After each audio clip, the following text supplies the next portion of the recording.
තෝරා ගැනීම තුල තමයි මුළු ජීවිතේම සැනසෙනවද වෙනසෙනවද කියන එක තීරණය වෙන්නේ. මේ ලෝකේ ජීවත් වෙන හැම කෙනෙකුටම ආදරය කියන එක ඕනේ. කැමැත්තයි ආදරයයි පටල ගත්තාම මේ දෙක ලියා ගන්න බැරි වුණාම තමයි දැන් ඔහොම බණ අහන ගමන් හදවතට තට්ටුවක් දාලා බලන්න ඕනේ මං තුල ඇති වෙලා තියෙන්නේ මගේ සහකරුවා සහකාරිය තුල මගේ පෙම්වතා පෙම්වතිය තුල කැමැත්තක්ද ආදරයක්ද? කැමැත්තක් ඇති වුණාම වෙන් වෙන්න බැරි හේතුව මොකක්ද? අපි කැමැති කට්ටිය අපෙන් ඈත් වෙලා යනකොට ඒක දරා ගන්න බැරි වුණාම අපි ඕන තරම් දන්නවා දැන් අවුරුදු 3-4කට කලින් ඉඳන් මේ අහන්නත් අප්‍රසන්න සිද්ධිදල බෙල්ල කපලා යනවනේ. එහෙනම් ජීවිතේ පුරුදු වෙන්න අර කැමැති වෙනවට වඩා ආදරය කරන්න පුරුදු වෙන්න. මේ බලන්නකො මේ සංසාර ගමනේ නිවන් දකින්නත් හරි වැදගත් ඔය ආදරය කියන එක. අග්ගසව් දෙනම අසංකේය වූ කල්ප ලක්ෂයක් පෙරම් පුරනවලු. කියන්නේ අග්ග ශ්‍රාවකයෙක් වෙන්න අසංකේය වූ කල්ප ලක්ෂයක් පෙරම් පුරන්න ඕනේ. බුදුරජාණන් වහන්සේ දේශනා කරනවා පින්වත් යශෝදරාවෙනි ඔබ කොච්චර කාලයක් මේ සංසාරේ මගේ පාද පරිචාරිකාව විදිහට ඉඳලා තියෙනවද? මුළු සංසාරෙම මගේ පාද පරිචාරිකාව නුඹ. ඒ මුළු සංසාරෙම බුදුරජාණන් වහන්සේ දෙපැත්තේ දෙපස හිටපු සේරම ළඟ ඉඳලා නැද්ද? මුළු සංසාරෙම ළඟ ඉඳලා තියෙන්නේ. මුළු සංසාරෙම හෙවණැල්ල වාගේ ඉඳලා තියෙන්නේ. අවසාන රාත්‍රියේ අභිනිෂ්ක්‍රමණය කරනකොට බෝධිසත්වයෝ කියනව නේද චන්න ඇමතිට මේ කියනවා මේ කන්තක සූදානම් කරන්න. නිරංජනාවෙන් එතර වුණාට පස්සේ චන්නයි බෝධිසත්වයෝ ඉපිටේ තියාගත්ත කන්තක ආභරණ ගලවනකොට කන්තක ක්ලාන්ත වෙනවා. කන්තක දෙවෙනි වතාවට ඔලුව උස්සලා බලනකොට බෝධිසත්වයෝ කෙස් වැටිය කපලා දරා ගන්න බෑ මේ ත්‍රිසං සතාගේ පපුව පැලිලා මැරෙනවා.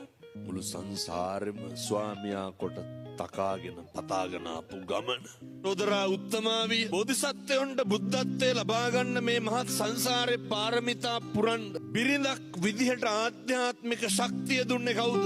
දරුවෝ දන් දෙනකොටත් ඉවසලා දරාගත්තේ කවුද? නිකමට අම්මගෙන් අහන්නකො අම්මේ තාත්තා පතනවද කියලා මුළු සංසාරෙම හම්බයන් කියලා. අත්තගෙන් අහන්නකො තාත්තේ අම්මව ප්‍රාර්ථනා කරනවද නිවන් දකින්නකම්ම කියලා. අම්මා කී ගමනක් කියලා දෙනවා මේ ඔයාලා හින්දා හිටියේ කියලා. අර පෙම්වතුන් පෙම්වතියන් විදිහට ගෙවන ආලසීමාව තුල ඒ ආදරය තුල තිබ්බේ අනේකගේ සුවය එකගේ කැමැත්ත. ආදරය තුල කවදාවත් තරහක් තියෙන්න බෑ. ආදරය තුල කවදාවත් වෛරයක් තියෙන්න බෑ. ඇත්ත කියනව නේද ඔය ආදරය කරනකොට බැනගන්න එක සාමාන්‍ය දෙයක් කියලා. ඒක ඔය කැමැත්තෙන් ඉන්න කට්ටියට. බෝධිසත්වෝ රාහුල කුමාරයා ඉපදෙච්ච දවසේ අවසාන රාත්‍රියේ යශෝදරාවයි රාහුල කුමාරයාටයි සමුතියලා අභිනිෂ්ක්‍රමණය කරනවා. අභිනිෂ්ක්‍රමණය කරපු ගමන් යශෝදරා උත්තමාවිය මොකද කරන්නේ? ඒ ආදරේ තිබ්බ කොච්චර බැඳීමක්ද කියනවා නම් යශෝදරාවිය දැනගන්නවා තමන්ගේ ස්වාමියා බෝධිසත්වයෝ හිස මුඩු කරලා. යශෝදරා මොකද කරේ? හිස මුඩු කරා. දැනගත්ත තමන්ගේ මුළු සංසාරෙම ස්වාමියා බෝධිසත්වයෝ ඔසඩ එක වේලයි වළඳන්නේ. යශෝදරා මොකද කරේ? වේලක් විතරක් වැළඳුවා. දැනගත්තා කසීසලු නෙමේ දරන්න.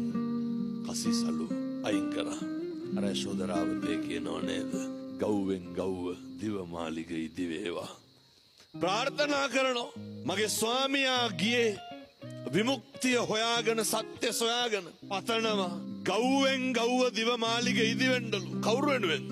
ස්වාමියා වෙනුවෙන්. ඇත්තද ආදරේද? ඇලේ තියෙන කොයි දේවත් රස වෙන්නලු. වෛර කරේ නැහැ. අරුව දාලා ගියා කියලා නින්දා කරාද? ප්‍රාර්ථනා කරනවා අවු රැස්වක්වත් එන්න එපාලු. පුළුවන් නම් ආදරය කරන්න පුරුදු වෙන්න එහෙම. කාට හරි කියන්න පුළුවන් චරාදරයක් තිබ්බ යශෝදරා උත්තමාවියට බෝධිසත්ව අසාධාරණයක් කරා. බුද්ධත්වයේ ලබාගෙන කිමුල්වත් නුවරට වැඩියට පස්සේ හම්පාසල් යනකොට මං හිතන්නේ අහලා ඇති. ඒවත් දැන් අරගෙන ජීවත් වෙන්න. දෝදන රජුරෝ දුවගෙන ඇවිල්ලා කියනවා මාලිගාවට දානෙට වඩින්න. වළඳලා අවසානයේ සුද්ධෝදන රජුරෝ කියනවා බුදුරජාණන් වහන්සේට බුදුහාමුදුරුවනේ යශෝදරාවිය කාමරේ අඬ ඉන්නවලු. බුදුහාමුදුරුවෝද යශෝදරාගේ කුටියට වැඩියේ යශෝදරාද බුදුහාමුදුරුවෝ ළඟට ආවේ. මොකක්ද උනේ? බුදුහාමුදුරුවෝ තමයි යශෝදරාගේ කුටියට වැඩි. බලන්නේ අර තිබ්බ සංසාරේ බැඳීම. සෝදරා හඬනවා කියලා කිව්වා. සෝදරාට ආධ්‍යාත්මික විමුක්තිය දෙන්න ඕනේ. බුදුරජාණන් වහන්සේ උළුවස්සෙන් ඇතුල් වෙනකොටම මොන දුකක් තියෙන්නද යශෝදරාට. මුළු සංසාරෙම එකට හිටපු මේ අවසාන ආත්මය ආය හම්බෙන්නේ නැහැ. ඉස්සරහට පැනලා වෙනතුනේ කියනවා මස් ගොබ මිරික ඇඬවලු. කන් නෙමෙයි. සමහර විට අත්දැකීම ඇත්තන්ට ඇති. දුක වැඩි වුණාම මොකද කරන්නේ? ආදරණීය ළඟ ඉන්නකොට යශෝදරා උත්තමාවේ මස් ගොබ කහුල් දෙක තදින් අල්ලගෙන ඇඬවලු. කවදාවත් වෛරයක් තිබ්බද? කවදාවත් දුකක් කනගාටුවක් ඇති වුණාට තරහක් හිතුණද? ඒ වුණාට කැමැත්තට වඩා එහා ගියපු මහා හරි වටිනා දෙයක් ආදරය කියලා කියන්නේ. මම ඉගෙන ගන්න කාලේ විශ්වවිද්‍යාලේ ඉන්න කාලේ වුණ තරම් දැකලා තියෙන මොකක් හරි පොදු ටීම් වර්ක් එකක් එහෙම කරනකොට සමහර ගෑනු ළමයි එන්නේ නැහැ. අපි අහලා බලනවා ඇයි ආවෙ නැති දරකට අපරාධ ලකුණු හම්බෙනවනේ. ඔයලා බලනකොට යාළු වෙලා ඉන්න කොල්ලා එන්න දීලා නැහැ.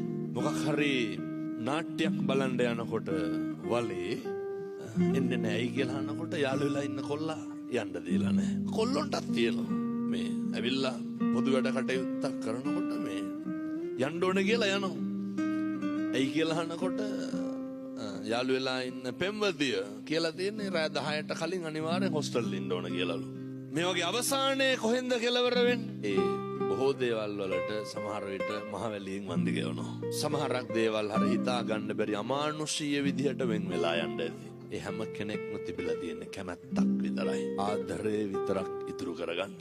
පහුගිය දවස්වල ඔය තරුණේ දුක නැ කැමැත්තයි ආදරේ වෙන් කරලා තියාගත්තා. විදේශ රටකට ගියා.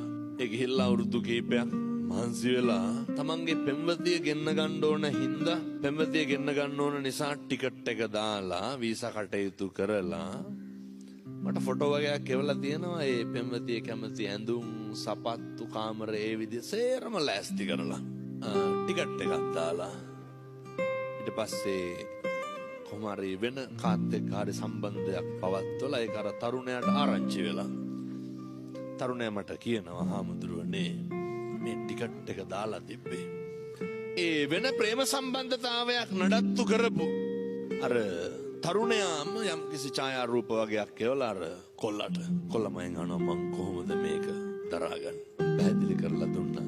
ඒ තරුණිය තුල ඔයාට තිබිලා තියෙන්නේ කැමැත්තක් විතරයි. ආදරයක් තිබිලා නැහැ.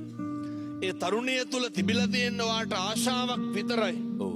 පස්සේ කොල්ලා කිව්වා හාමුදුරුවනේ වැඩිපුරම මට ලං වෙන්න පටන් ගත්තේ මම මේ රට ආවට පස්සේ කිව්වා. දැන් ඉඳන් වෙන් කරන්න කැමැත්තයි ආදරයයි. මිනිස්සෙකුට කැමති වෙන්න වෙනස් වෙනවා කියන එක දැනගන්න. මොකද මේ ලෝකේ හැම එකක්ම වෙනස් වෙනවා. අම්මා තාත්තා වෙනස් වෙන්නේ නැද්ද? ඔයත්තන්ට සමහර විට ආදරේ බොහෝ දෙනෙකුට නෙමෙයි බහුතරයකට. ආදරේ නැහැ කියන කිස්සරලම දැනෙන්න ඇත්තේ අම්මගෙන් තාත්තගෙන්. ආදරේ නැති එකේ අඩුව ඉස්සරලම දැවුනේ කාගෙන්? අම්මගෙන් තාත්තගෙන්. වෙනස්කම වෙනස් වීම කියන එක తాවකාලිකව හරි දැවුනේ කාගෙන්? අම්මගෙන් තාත්තගෙන්. ඊට පස්සේ අපිට දැනෙන්න පටන් ගන්නවා අපේ සහෝදරයන්ගෙන් අපේ සහෝදරියන්ගෙන්. ඊට පස්සේ අපිට දැනෙන්න පටන් ගන්නවා වෙනස් වීම කියන එක අපේ යාළුවෝ වෙනස් වුණේ නැද්ද? ඕන තරම් වෙනස් වෙනවා. පෙම්වතා වෙනස් වුණේ නැද්ද? පෙම්වතිය වෙනස් වුණේ නැද්ද? මේ ලෝකේ හැම එකක්ම වෙනස් වෙනවා කියන එක දැනගෙන ජීවත් වෙන්න. මොක වෙනස් වුණත් ගැටලුවක් නැහැ. අර ආදරය කියන එක විතරක් තියෙනවා. කැමැත්ත විතරක් තිබ්බා මේ වෙනස් වීම දරා ගන්න අපිට හරි අමාරුයි. ඒක කෙලවර වෙන්නේ සමහර විට සියදිවි නසා ගැනීමකින් ඒ වගේ දේවල්. ඒක කෙලවර වෙන්නේ සමහර විට අනෙකගේ ජීවිතේ නැති කරලා. සමාජ මාධ්‍ය දකින්නකොට ප්‍රවෘත්ති බලනකොට ඕන තරම් තියෙනවා අනෙක රවට්ටන එක. පුරුදු වෙන්න කවදාවත් ආදරේ නාමයෙන්වත් ආදරේ තුලින්වත් ජීවිතේ කිසි කෙනෙකුට බොරුවක් කරන්න පුරුදු වෙන්න එපා. බොරුවක් කරනකොට මොකක්ද වෙන්නේ? අනෙක රැවටන එක නෙවෙයි. ඇත්ත දන්නවද අනෙක රවට්ටපුවාම අපිට කොහොමද මේවා ගෙවන්න වෙන්නේ කියලා? අපි රැවටෙනවා. මේ සංසාරේ කවදා හරි අපි රැවටෙනවා. සත්තු දඩයන් කරන බොහෝ දෙනා අර මාළුවෙක් අල්ලන්න උනත් දානවනේ. හැමත මොනවාද දාන්නේ මාළුව රවට්ටන්න? කක් හරි එක්කෝ සතා කන කෑම නැත්තම් ඒ කෑමක් විදිහට තියෙන ප්ලාස්ටික් කෑල්ල.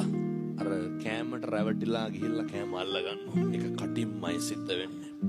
ඒක ජීවිතේ විනාශ වෙන්න පුළුවන්. කිසි කෙනෙක් කවදාවත් මං කියන්නේ මේ පෙම්වතුන් පෙම්වතියන් පමණක් නෙමෙයි. ජීවිතේ කවදාවත් කිසි කෙනෙක් ලැජ්ජාවට පත් කරන්න එපා.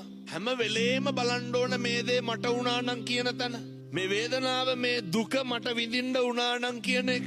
ජීවිතේ පුරුදු වෙන්න. නිරන්තරයෙන් අනෙකගේ ගෞරවය කියන එක ආරක්ෂා කරන්න. ඔයත්තන්ට ඕක කරගන්නම බැරි වෙන හේතුව තමයි මම බණහන ගමන් හදවතට තට්ටුවක් දාලා කල්පනා කරලා බලන්න කොච්චර බොරු කියලා දෙනවද? අපි කොච්චර රවට්ටලා තියෙනවද? ඒක රවට්ටන එක බොරු කියන එක සමහරෙකුට හපංකමක් විදිහට තේරෙන්න පුළුවන්. පැත්තොන්ගේ විදිහටම කියනවා නම් අර පොරක් වගේ මානසිකත්වයකින් ඒක හරි හපංකමක් විදිහට පේන්න පුළුවන්. ඒක හරි ලොකු දෙයක් විදිහට පේන්න පුළුවන්. මේ සංසාරේ අපි සිද්ධ කරන මහා බරපතල අකුසල් ආදරය කරන කාලෙම පුරුදු වෙන්න ඕන එකක් තමයි අපිට නොලැබෙන දේවල් අපිට හම්බෙන්නේ නැති අවස්ථා අනෙකට ලැබෙනකොට අනෙක භුක්ති විඳිනකොට සික්කෙනෙකුට ඊර්ෂ්‍යා කරන්න එපා. අපි දන්නවා අපේ තරුණයෝ අතර පුදුම විදිහට මේ එලන් කියනවා. දැන් මතක් වෙනද අපි අහවල් යාළුවා වයි කියලා. පුදුම විදිහට විවේචන කරනවා ගතු කියනවා. ජීවිතේ කවදාවත් යෞවනය තුල ඒ වගේ බාල වැඩ පුරුදු වෙන්න එපා. යෞවනය තුල හරික් ගස්ස ගන්න ඕන එකක් තමයි ඔය ආදරය කරන කාලෙම ඇති වෙන ගැටලුවන් ඔය ගිනි කන වැටෙන එක. මොකක්ද ඒ ගිනි කන වැටෙනවා කියන්නේ? වෙන කිසිම දෙයක් පේන්නේ නැහැ, පේන්නේ දේ විතරයි. එහෙනම් ඔය ආදරය කරන කාලය තුල හරි පරිස්සම් වෙන්න ඕන. අර අනෙකගේ ආත්ම ගෞරවය සහ අනෙකගේ පැවැත්ම ගැන හිතන්න පුළුවන් වෙන්නේ පිරිමියාට හොඳ පෞරුෂයක් තියෙන්න ඕන. ඔය මම මේ තරුණයන්ට කියන්නේ අපේ කොල්ලොන්ට අර හයිබ්‍රිඩ් විදිහට ජීවත් වෙන්න එපා. ඒ කියන්නේ අර දෙමුහුම් විදිහට ඉන්න එපා. හොඳ පිරිමියෙක් විදිහට ඉන්න. ඒ පිරිමියා තුල හොඳ අභිමානයක්, හොඳ පෞරුෂයක් තියෙන්න ඕන. පිරිමියෙක් වෙන්න හොඳ ක්වොලිටි එකක් මේන්ටේන් කරන්න. ඒ පෞරුෂය තුල තියෙන්න ඕනේ හොඳ ඉවසීම කියන එක. මේක මේ තරුණයන්ටත් හොඳ අවස්ථාවක් පෙම්වතා සිලෙක්ට් කරගන්න හොඳේ. හැම වෙලේම කුණුහරුප කියනවා නම් මොකද කරන්න ඕන? පෞරුෂයක් නැති මිනිස්සෙ අයින් කරලා දාන්න. හැම වෙලේම කුලප්පු වෙනවනම් ක්වොලිටි එකක් නැති කොල්ලේ. ඉවසීමක් නැති. අර අපේ අම්මා තාත්තා විඳින දුක තමයි අපිට කවදා හරි විඳින්න වෙන්නේ. එහෙම නෙමෙයි. මේවා සමහර පෙම්වතුන් සහ පෙම්වතියන් අර්ථකථනය කරනවා, සමාලෝචනය කරනවා. ඒකලු ආදරේ. පරිස්සම් කරනවා. උනේ එහෙමනේ කියන්නේ. පරිස්සම් වෙන්න ඕන හොඳ ඒ වගේ. හේතුව ඔක ඕව යනවා. ඔක ඕනෑවට වැඩියෙන් යනවා. දරා ගන්න බැරි වුණාම තමයි මොකකින් හරි කියලා අරින්න ඇවිල්ලා. ඒ නිසා අපේ තරුණ දුවල පුතාලා සියලු දෙනා මම මේ මුළු ලෝකෙම ඉන්න පෙම්වතුන්ට පෙම්වතියන්ට කියන්නේ විවාහයට පෙර හිතන්න ඕනේ කරුණු කාරණා කීපයක් තියෙනවා. විවාහ වෙච්ච කට්ටියට දැන් මේක කියලා වැඩක් නැහැ. මොකද විවාහ වෙලා ඉවර නිසා තමයි. අනෙකට ගරු කරන්න දන්නේ නැත්නම් සිතුවිල්ලකින් හෝ අනෙක කෙරෙහි අනෙකගේ ආත්ම ගෞරවයේ කෙලසන විදිහේ වැඩක් මුළු ජීවිත කාලයක් අපායක ජීවත් වෙනවා වගේ ජීවත් වෙන්න වෙනවා. අපිට ආදරයයි කැමැත්තයි තේරුම් ගන්න බැරි වුණා. ඉන්න බලන්න හොඳට ගරු කරනවද කියන එක. ඊට පස්සේ දෙක සැකය. ඔයත්තන්ට කවදා හරි සැකයක් ඇති වුණා නම් ඇති උනේ අපේ පෙම්වතා පෙම්වතිය තුල නෙමෙයිද? සැකය කියන එක ඇති වෙන්නෙම අපි කෙරෙහිද අනුන් කෙරෙහිද? යෞවනයේ ඉඳන් තරුණ කාලේ ඉඳන් පුරුදු වෙන්න අනුන්ව නම් සැක කරන්න එපා. පැහැදිලිද මං කියන්නේ? සැබෑ ආදරවන්තයෝ දෙන්නෙක් ඉන්නවා අපේ ගෙදර. ඒ ආදරේ කොච්චරද කියනවා නම් බලාපොරොත්තු රහිතව ඒ ලෝකේ ආදරය කරේ කවුද? ආදරේ කොච්චරනම් උත්තරීතරද පිරිසිදුද කියනවා නම් ඒ ආදරේ නාමයෙන් ඒ සෙනෙහසේ නාමයෙන් තමයි අම්මගේ ලේ කිරි උනේ. ඒ ජීවිතේ විවාහය කියන එක තුල තියෙන්න ඕනේ හොඳ. අපි මොන විදිහට බණ කිව්වා සමහර කර්මකාරෝ හේතු වෙනවා පින්නතුනේ ඇවිල්ලා. සංසාරගත වෛරක්කාරයෝ, සංසාරගත තරහකාරයෝ වෛර පිරිමහන්නේ කොහොමද? අපි ඕන තරම් දන්නවා පෙම්වතා විසින් පෙම්වතිය මරලා තියෙනවා, පෙම්වතිය විසින් පෙම්වතා මරලා තියෙනවා. අම්මා තාත්තා මරලා තියෙනවා, තාත්තා අම්මා මරලා තියෙනවා. දෙමව්පියෝ දරුවෝ මරලා තියෙනවා, දරුවෝ දෙමව්පියෝ මරලා තියෙනවා. සංසාරගත වෛරක්කාරයෝ සමහර විට අපි හිතන්නේවත් නැති විදියට අපේ පිටිපස්සෙන් එන්න පුළුවන්. මහා මංගල සූත්‍ර දේශනාව ඇතුලේ බුදුරජාණන් වහන්සේ දේශනා කරලා තියෙනවා. ගාරවෝච නිවාතෝච, නිහතමානීකම ගරු කිරීම, විනයෝච සුසික්කිතෝ. අනෙකගේ වේදනාව අඳුරන සහකාරයෙක් සහකාරියක් ඉන්න ඕන.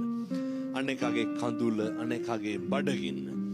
දුක, වේදනාව, කඳුල, බඩගින්න. මේ කියන කාරණාවලදී ඕනෑම තත්වයක් තුලදී උණු වෙන පිරිමියෙක් වෙන්න බලන්න. උණු වෙන ගැහැණියෙක් වෙන්න බලන්න. සමහරට විවාහ වෙනකන් හොයාගන්න බෑ මේ මිනිස්සයා කොහොම කෙනෙක්ද කියලා. දිෂ්ඨානශීලී වෙන්න. මේ කසාදයක් පිරිය කරන හැම නෙමෙයි හොඳේ. තෝරා ගැනීම තුල තමයි මුළු ජීවිතේම සැනසෙනවද වෙනසෙනවද කියන එක තීරණය වෙන්නේ.